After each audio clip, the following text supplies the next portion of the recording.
Hey guys, why don't you all come on in? Cause this is the channel where we talk about gin, Beefeater or Tanqueray, but you'll never ever catch me drinking Bombay. No nonsense gin drinking. All gin, no nonsense. Hello gin lovers, welcome back. I am Bobby Freeman and today, my friends, it is that time of year again where we run through the top 10 gins of 2020. Now obviously it's been a very strange and challenging year for pretty much everybody on the planet, but I like to think there was one constant throughout this whole COVID madness, and that was that old Freeman was here Wednesdays and Sundays, whether you liked it or not, talking about gin. And what a selection we have had. This was my second year of doing the show, and after we did sort of the mainstream gins in the first year, I kind of wondered where we were going to go, but it's just gone sort of to places I never even thought imaginable. Some of the weird and wonderful gins we've featured on the show this year. So I've been given, well no, I've given myself the very torturous task to try and sort of wrestle them all down to a select top 10. So I see no reason to fanny about any longer, so my friends, let's get quite literally stuck in. But before we do, I must once again recognise and thank one of my wonderful subscribers who has joined my Patrons and become an official supporter of the show. So Jacqueline Muller, thank you very much. I am forever in your debt. You are an official supporter of the show and I salute you. Number 10. So here we go, my friends. Number 10 on the list is this rather scruffy looking little fellow, which is of course the good old bathtub gin. And have you ever seen a man spank a gin bottle on a YouTube channel before? I doubt it very much. Now technically, I don't think I reviewed this one in 2020, but I think it came right at the end of last year after I'd done the top 10 gins of 2019. So it snuck its way onto the list today. And it is a gin that I put off trying for quite a long time, purely because superficially, just the packaging. I did not like the packaging. I don't like this whole sort of paper bag thing going on, and it sort of put me off buying the gin. However, my friends, on the advice and recommendations of many of my viewers, I tried it. Obviously, I've got to try every gin for this channel. I thought I'd give it a go, and my word was I pleasantly surprised. It just became one of my sort of go-to gins for a while. It took me completely by surprise. I thought it'd be sort of a fusty, earthy sort of taste to it. Again, ridiculously, just because of the packaging. But it does show you how important the packaging is. Because in actual fact, it's a super orangey, zesty, sort of zingy taste to it. It's actually got a sort of an orangey colour to it as well, but sort of backed up with a beautiful base of kind of a warm, spicy cinnamon in there as well as all the other sort of standard botanicals you'd expect in the gin. And as you know on this channel, well, my regular viewers and subscribers know, I am a sucker for an orange gin, and whack a bit of cinnamon in there as well, then I'll tell you what, I am anybody's. So that, my friends, is very worthy of a place in my top 10, even though it's at the very sort of back end. Number 9. And in at number 9, my friends, possibly one of my favourite gins of the year, due to its sort of just the sheer originality and sort of uniqueness and bizarreness about it. And now my regular viewers and subscribers will know this one as In Love You Gin. Now for those of you who didn't see the video on this, honestly, I'll put a link to it in the section below. The reason I'm sort of waxing lyrical about it is because, I don't know if you can see the little elephant sort of emblem on there, and indeed on the lid there, is because this gin is made from elephant poo. Now you're probably thinking to yourselves, that must taste like shit. But I tell you what, I was a little bit apprehensive when I first tried it, but it was just the most wonderful surprise. When I suppose anything's a wonderful surprise when you're expecting to taste excrement, but it was not only was it just passable, it was genuinely nice. I'm trying to sort of ration it because it's not actually available in this country. I managed to procure one in a rather sort of surreptitious way because I'm a moderately successful YouTuber. But my girlfriend and I both absolutely loved it. It's got kind of a sort of an earthy taste to it, as you'd imagine. I'd say kind of grassy, a sort of a grassiness to it as well. It's probably not sounding that nice so far, but it's almost sort of a essence of tea in there as well, and a beautiful sort of cloud of spices as well. And it's kind of difficult to describe it to make it sound nice, but honestly, if you ever see this one, and I love it as well because It even, on the back of every bottle, you have a little sort of number, which is a coordinate to the nature reserve where the poo was found, and indeed the day that the poo was picked. But I just thought it was such a special gin. It's most definitely worth a place on my top 10. And if you ever see it, it's not readily available worldwide, but if you ever see it, please, for the love of God, just try it, because it is just something that unlike anything else in the gin world. Number 8. Next on the list is a gin all the way from Yorkshire in the north of England, where they talk exactly like this, and it is indeed Mason's Yorkshire Gin. Now, this particular brand is the orange and lime leaf, which I reviewed the other week, which were bloody lovely. I just dropped the accent for a second there, but they have a huge range of flavours with Mason. I've written them down here. Where are we, Masons? So we have tea, we have peppered pear, we have lavender, we have apple, and indeed the orange one here, and they have sort of what I would call their standard gin as well. And I just thought, not many of you, around the world will have heard of these guys, but I just think that their sort of core gin particularly was so sort of bang on what you'd expect sort of a mainstream gin to be. It just had everything in perfect balance. It sort of all the usual things like the juniper and the cardamom and the coriander and the orris root and all that sort of stuff. I think it had orris root. And it put me in mind of kind of a sort of what will possibly in the future be a rival to your Beefeaters, to your Brokers and your Sipsmiths and your Tanquerays. I think this is one to watch, not this one particular flavour, but all of them in general, particularly their core gin. I think they could be one to watch for the future. So if you haven't heard of Mason's, keep your eyes peeled, because you're going to before long. Number 7. Now, this one, again, is a very, very special gin and a favourite of my girlfriend and I. This is called Greater Than Gin, and it hails from India, much like my girlfriend, because she actually came on the show to sort of help out with the review when I initially featured it on the channel. And as you can see by the lack of gin in it, we have been smashing through this. We were so pleasantly surprised, because I've never heard of gin coming from India before, so it's always nice to try gins from sort of further afield, particularly places where I sort of didn't consider that it would be coming from. And I don't know what I was expecting. It's kind of a sort of a fairly bland and sort of mundane bottle, and again, it does kind of affect the way you sort of approach things, but good Lord above, it just knocked me for 6. Again, I would call it a core central sort of gin. It's not doing anything weird and wonderful, no strange and bizarre flavours. It was just doing everything right. Again, much like your kind of Beefeaters and your Brokers and your mainstream gins. But what I particularly liked about it is the little kind of sort of zesty orangeness about it. Was just, all the flavours were perfectly balanced and working in harmony, but I felt that the orange was just kind of sticking its head above the parapet a little bit more than all the other flavours. Not just sticking its head above, it was sort of poking its head and doing a little sort of flamboyant dance as well. And to me, that is what a central core gin should do. It should be all those wonderful core balanced flavours with just a tiny little bit more citrus. And apparently over in Mumbai, they are quaffing this stuff down by the bottle load. It is very, very popular over there. And again, as with the Masons, I predict that this little fellow, just keep your eye on them, because we know how everyone says India's going to be the next superpower, they're growing, they're going to be huge. I think we could well find Greater Than Gin taking the place of our more mainstream gin. So watch this space, my friends. Number 6.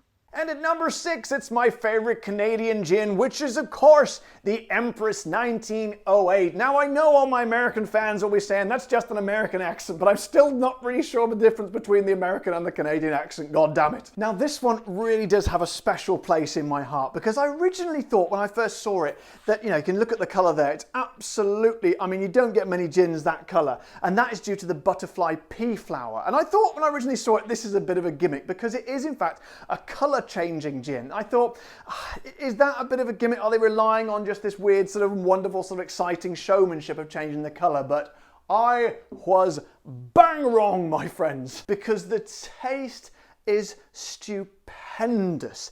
It's just that if you go on their website, it's one of the most beautiful looking websites. It's got like sort of a graphic of the bottle and all the sort of the botanicals are floating around it. And some of which include, where are we, 1908, we've got orange, we've got cinnamon, we've got juniper, ginger, we've got tea, and as I say, we've got butterfly pea flower, which makes it blue. Now, let's have a quick look, shall we? Because we can't have a colour changing gin on here without actually trying out the colour changingness of it. So I'll pour a little spot in there. And as you can see, it is most definitely blue. Okay, so we're going to top it up with the tonic and it will go pink. So come on, I'm going to try and get this done very smoothly. So here we go. A little bit more, a little bit more, a little bit more, a little bit more, little bit more.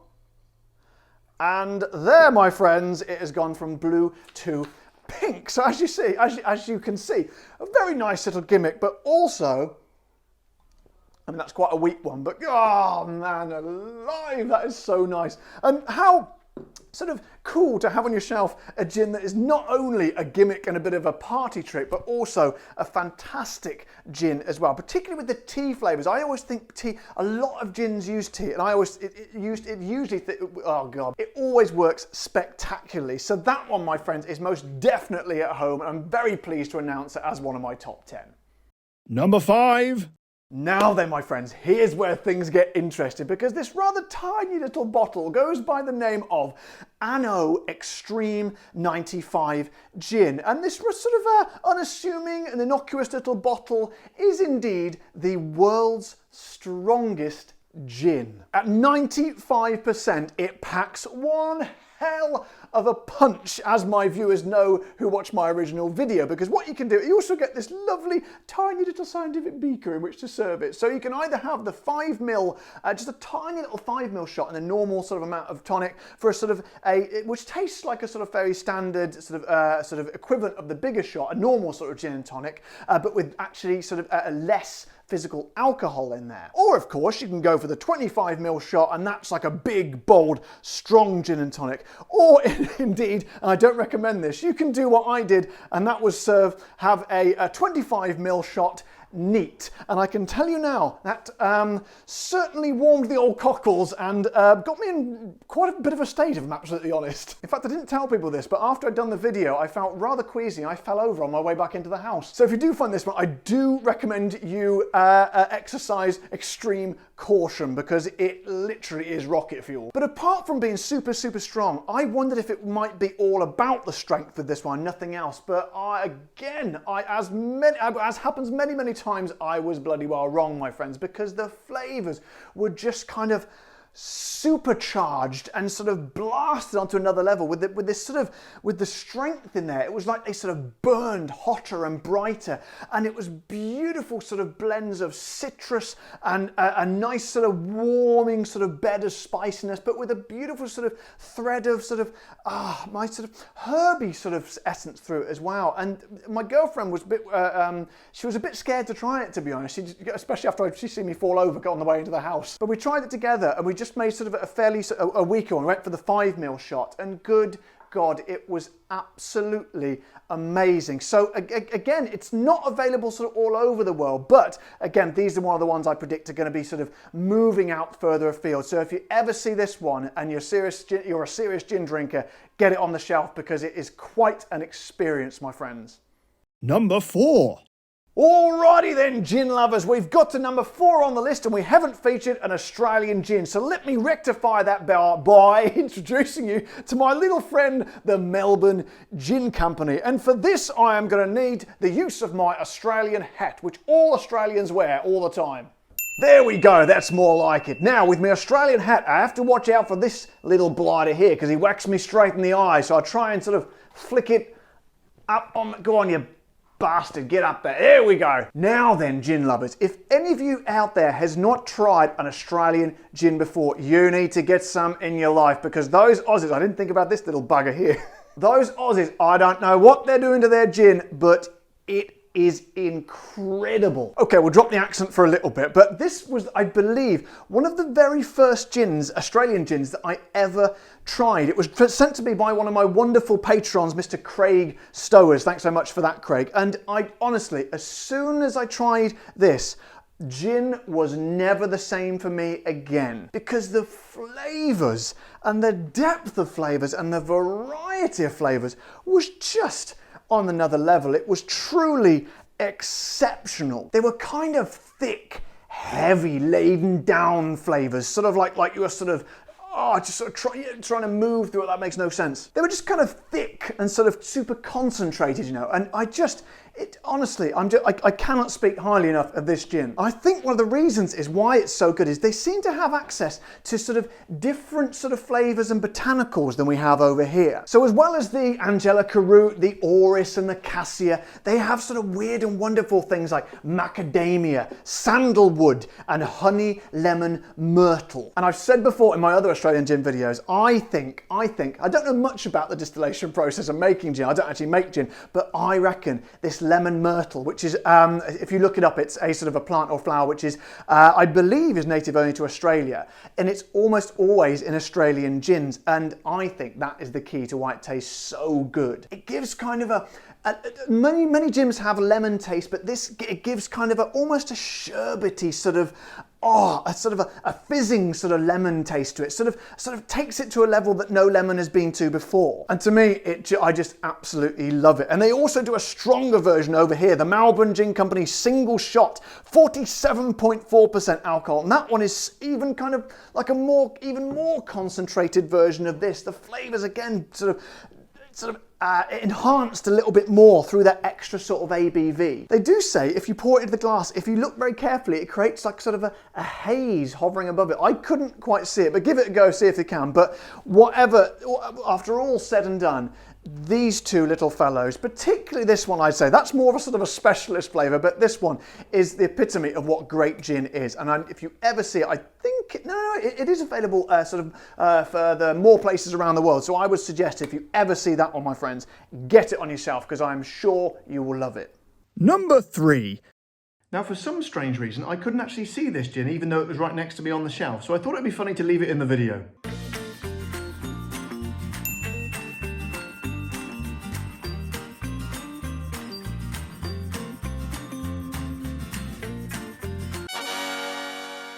Okay, my friends, we're getting down to the business end now. And next up is this delightful little fellow, which is called Gin aux Agrumes from La Distillerie de Monaco, all the way from Monaco, which is it's not part of France, obviously, it's its own little sort of area, but it's tucked away at the bottom of France there, which means this is a good excuse for me to do my outrageous and sexy French accent, which makes my eyebrow go up and down like this. Now, as this was a first on this channel, I never had a gin from Monaco before, and I did not know what to expect, but that is easy for me to say. What I wanted to say was, I took a look at the beautiful little bottle.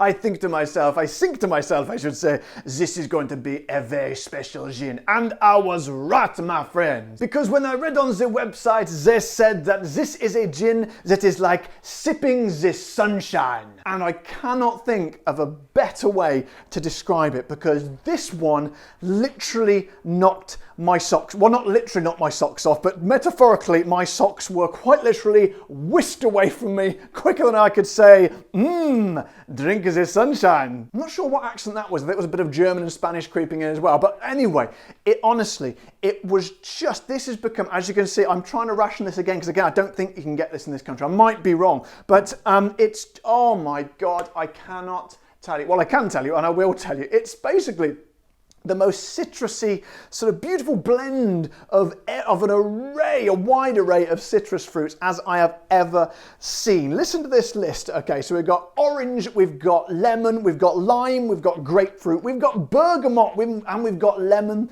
thyme. Now, you might think to yourself, there's a lot of sort of similar sort of citrus going on in there. That could be a bit of a jumble, bit of a muddle, and they might all clash against each other. However, my friends, the people at La Distillerie de Monaco clearly know exactly what they are doing, because they have blended all those flavors and balanced them to a scientific and expert degree, and it is just beautiful. I love the way they say it's like sipping sunshine, because it really is. It's just a huge citrusy burst, but as I say, nothing is particularly sort of sticking its head higher than the others. They've sort of obviously sort of spent a long time sort of to creating this, because they've just got the flavors. They've turned some up, turned some down, and tested and tweaked until we've just got a perfect harmony of flavors. So again, not that easy to find this one, but if you ever see it, a beautiful cork as well. Listen to the cork test on this one. Oh, absolutely glorious. So if you ever see this one, or you can track it down at all, my friends, my top advice is to quite literally do so with a vigor and a venom. Number 2. So my friends, number 2 on the list, and we are back to my friends in Australia, and we know what that means. Cutting edge sound effects and special effects on this show as always, my friends. But let me introduce you to this little fella, which is Threefold Gin. Made and produced by my good old mate and fellow YouTuber, Steve the Bartender. And following on from the citrus theme by the good old Distillation de Monaco over there, Steve and his mates put a load of citrus in this little fella. We've got grapefruit, we've got orange, we've got lemon, and then a little bit of lavender and some rosemary, and most importantly of all, some wattle seeds. Now, I talked about the lemon myrtle being a great and secret ingredient of the Aussies. Well, wattle seeds is the other secret ingredient, because I don't know any gin from anywhere else in the world that has used wattle seeds. And all I know is when there's a wattle seed in the gin, it tastes bloody good. And again, like the old Distillery de Monaco, the flavors in this one are woven together like you would not believe. Again, a lot of citrus in there, but I just feel it had a slightly more depth to it with the addition of the lavender and of course the rosemary. And lavender, don't forget, is a really strong flavor, and it puts a lot of people off, but used in moderation as just a tiny sort of bit of dusting, a bit of a scattering, it can give a beautiful sort of a graceful depth to it that you don't get with other gins. And I know that Steve and his mates took all these botanicals and they locked themselves away in the distillery for 12 months. 12 months just tweaking and changing the recipe until they got it absolutely just right. And my good Lord above, it shows. I always say on this show, whenever, you can always tell when someone has poured their heart and soul into a gin, and I can taste Steve's heart and soul literally in this bottle. Well, not literally, but I can kind of, you know what I mean. The saddest thing is, it seems to be only available at the moment in Australia. I'm sure that is going to change before long. So as soon as this makes its way to where you are in the world, I'm absolutely confident it will do.